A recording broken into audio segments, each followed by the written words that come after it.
Our lead story of the day is regarding yesterday's White House press briefing, where CNN surprisingly presses Karine Jean-Pierre on gun legislation that the Biden administration is proposing, and how those very proposals would have stopped the shooting of Ralph Yarl that made headline news by the mainstream media leftist outlets the past couple days. And we're going to break it down all for you today, folks. Before we jump into any of this, as always, support a true American patriot by hitting that like and subscribe button. Leave us a short, sweet comment down below. Your help support would be greatly appreciated. Well, let's backtrack real quick and kind of give a synopsis, holistic view of what's taking place here and the narrative that the mainstream media, specifically outlets like CNN and MSNBC, are pushing here. So you have this 84-year-old white male, Andrew Lester, at home late at night, gets a ring on his doorbell by a 16-year-old black teenager named Ralph Yarl, who supposedly showed up to the wrong house to pick up his siblings. How that happens, I don't know. Maybe he got the wrong address. We don't have the investigation, all the information, the details out yet.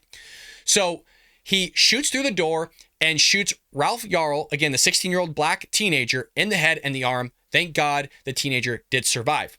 Well, you have the mayor, you have other people coming out, meaning the attorney of Ralph Yarl himself, saying, well, this is racially motivated. Mind you, again, the investigation is not even complete yet. How they got all this information, I have no idea. And you have Andrew Lester coming out on $200,000 bail the same night, able to go home. And as you can imagine, people are losing their edge because they're saying, well, if the shoe was on the other foot, you know, this person would have been locked up because they would have been black and all this stuff. So they're trying to make a whole racial argument here, and people are taking to the streets.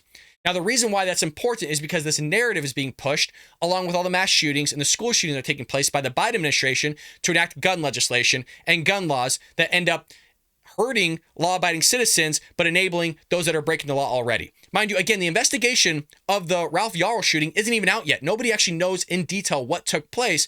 But again, that's not going to stop people from taking to the streets early and going on mainstream media and push this whole narrative of a black guy just rang a doorbell and was shot because he's black. So here's the question by CNN themselves, pressing Karine Jean-Pierre on this very issue of gun legislation and the proposals the Biden administration is doing and how those proposals would have stopped the shooting in the first place. Let's go ahead and roll it. What does it say about the country that a black teenager could ring the doorbell at the wrong house and get shot in the head? Look, it's devastating. I think the gun violence epidemic more broadly is devastating. As you know, as you just mentioned in your question, he spoke to Flip through the binder. He spoke to Ralph and his mom. And look, I don't want to get too far into it. As you know, there is going to be an investigation, so I want to be very careful She's still flipping through the from binder. here. And they spoke at length. As I mentioned, they discussed his success in classrooms. But look, this is an epidemic that we need to deal with. I am tired, I'm sure you all are tired, having to report on these types of shooting almost every week. And we can fix this. Congress can fix this. They can take action today and deal with. She is still flipping through her binder. Have you noticed that this entire time she's come up with some cockamamie thing and she's still flipping through her binder to find some sort of response that might be somewhat coherent? Just like we hear from Joe Biden himself, we're all looking for a response that's somewhat coherent. Folks, nothing that Congress could propose would have stopped this shooting. From what we know, he had the gun legally. He maybe misfired too early. Again, we don't know anything about the story, and they're pushing this whole narrative that it was racially motivated, that he was just out to kill a black kid. Like, that's what this 84-year-old man was just dying to do, was just wake up or be surprised in the middle of the night so he can get his hands on his firearm and kill a black guy. It's insane. It's an insane narrative, but this is what she's going to push here. And what's even more insane is that this whole idea of these mass shootings and children being shot, and it's an epidemic and all these other things. One, mass shootings aren't an epidemic. They're terrible and shouldn't happen. But you want to know what's an epidemic? Is black people shooting black people. And furthermore, white people shooting white people. Like, white on white crime and black on black crime is an epidemic within itself. But you don't see Joe Biden calling the black kids in inner cities that are shooting themselves left and right. You don't see him calling them, or the white kids that are shooting other white kids in inner cities. You don't see him calling them either. See, he only calls the ones that are advancing a narrative that the Democrat Party wants to push. And what's that narrative? That there's still systemic racism out there, that there's these systems that are built in place to oppress black people still. It's been going on forever. We haven't solved the issue, even though there's a black president, a black attorney general, black senators, black congressmen, black congresswomen, all these things. Supposedly there's a black vice president too. There's been an Indian senator. I mean, look at Elizabeth Warren. I mean, the list goes on and on of just tacking off the list here of all these races that have been at different levels of government, which is a great thing to have, by the way, but it's not going to stop them from pushing this whole mythology, this whole thing that America is systemically racist, that we're trying to oppress black people, and now we're just hunting them down the streets, which I've shared. And by the way, I'm going to plug my book because we talk about the myths of the Democrat Party and how they're destroying this America, great country, America, from the inside out here. And we even highlight a study from Skeptic magazine where a good swath of the country thinks that police are going and hunting down black men, unarmed black men, and killing them in rates of 10,000 or more a year. It's like 18 people. And some of those people weren't technically unarmed. They put themselves in a position of being armed, whether that was stealing a vehicle or trying to take the officer's weapon or putting themselves in the position of harming the police officer. That was a lethal force of hurting the officer, so the officer had to use deadly force against an individual. So it was way less than even 18 people, but they think 10,000. Why? Because they push this type of narrative, folks. But let's continue. It's some real issues that we're seeing to really deal with gun reform, and we're not seeing that. You know, we get asked often, why is it that the president keeps asking for Congress to take action? Because he's using the platform that he has to speak directly to Congress and to make it clear that we need to take action. This is unacceptable. What we're seeing is unacceptable. You heard the president say this. It is outrageous and unacceptable. It is unacceptable that guns are leading killer in our children. And those numbers are just rising. They're not declining when you think about our children dying. I want to call out, and if you've been a long listener to the Bald Brad Show, you know my issue with how they utilize statistics. The children that she's utilizing the statistics, and there's a few of them out there, is they'll use ages 1 to 19. So they're classifying 18 and 19-year-olds as children, okay? Furthermore, they don't classify infant deaths within that as well, which would skew your denominator, would skew the data in a certain direction, which would lead towards more deaths. So if you actually eliminate the 18 and 19-year-olds, classifying them as children, as well as include the infant deaths itself, there is a good case to be made that shootings themselves or gun-related shootings or deaths wouldn't actually be classified as a leading cause of death. I believe it would be auto accidents or some sort of accident, shape or form, or even followed by even drugs, depending on the data itself and the numbers that you're using. So we have to be careful here because technically what she's saying is true with the data that she's providing, but the data is skewed because you're lumping more people in that probably wouldn't be classified as children. I mean, why are you stopping at 19 and why are you not continue to 20? Why not go all the way to 26 or 27 when the brain's fully developed? Why are you not including infants? So again, that's what they do. And that's why you have to read these studies to see how they're manipulating you in real time so you can call them out and see the BS. By guns. And so, look, I'm not going to get, again, too far into the weeds on this case, but what I can say is that, like the president said to him, we hope for his speedy recovery, and we are going to continue to do everything that we can to really deal with this epidemic. This is a president that has put forward almost a dozen executive actions to deal with this issue, and he's going to continue to use the bully pulpit to call on Congress to act. Before you go on, the audio back here, we can't hear, no one can hear back here. Is that right, folks? Yeah. I'm sorry, maybe can somebody on the team get that fixed? I apologize, guys. I'm sorry, it's not. No, it's good to know. Maybe we'll get to it. Sorry about that. I'll try to speak louder.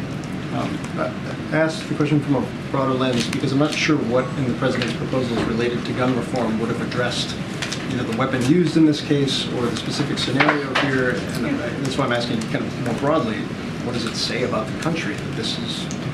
Yes, thank you. What is it that you're proposing that would stop any of this from happening? Not just this case, but any of the cases. The short answer is nothing.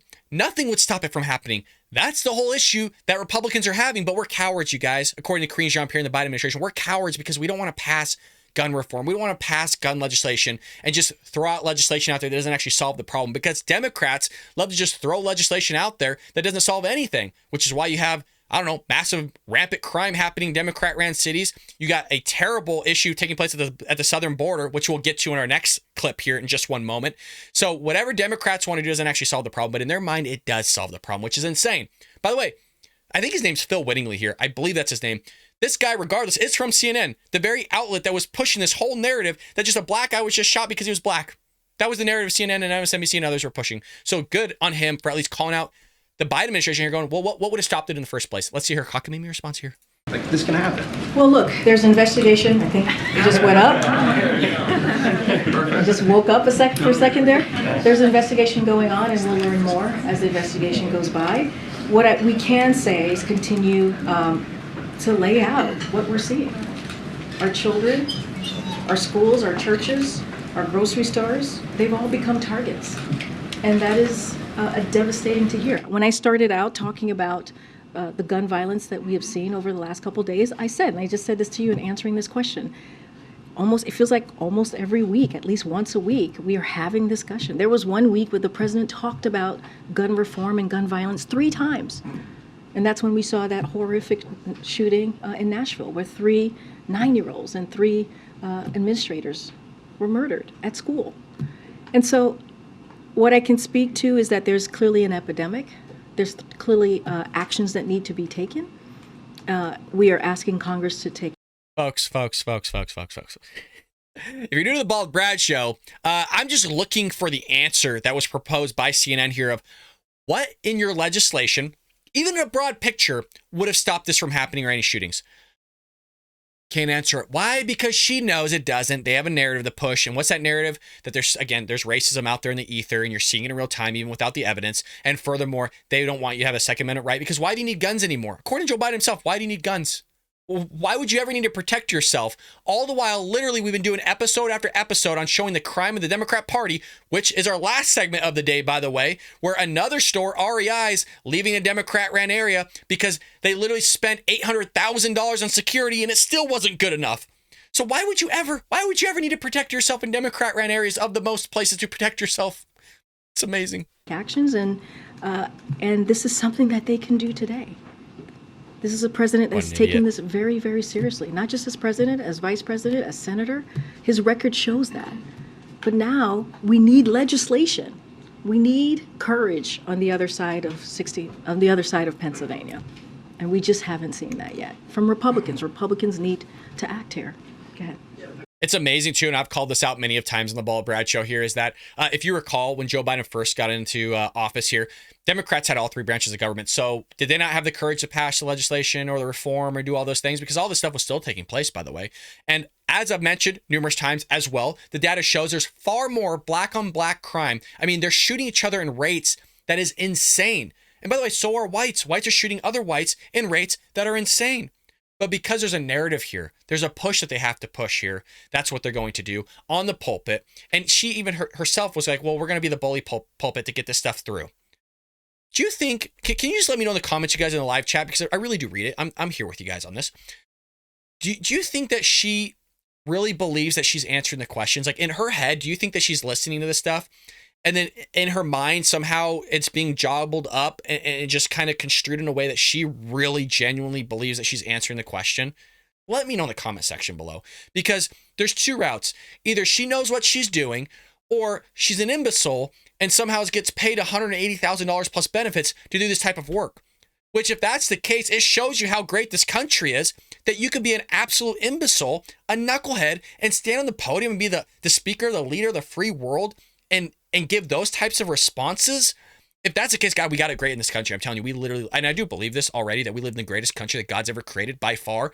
But it just shows you how far you can get with knowing nothing in this country, because that's how great we are. Let me know again what you think about that in the comment section below. But they're going to push this gun reform, gun legislation, and call you cowards, you ultra MAGA, you MAGA supporters, and all these other things.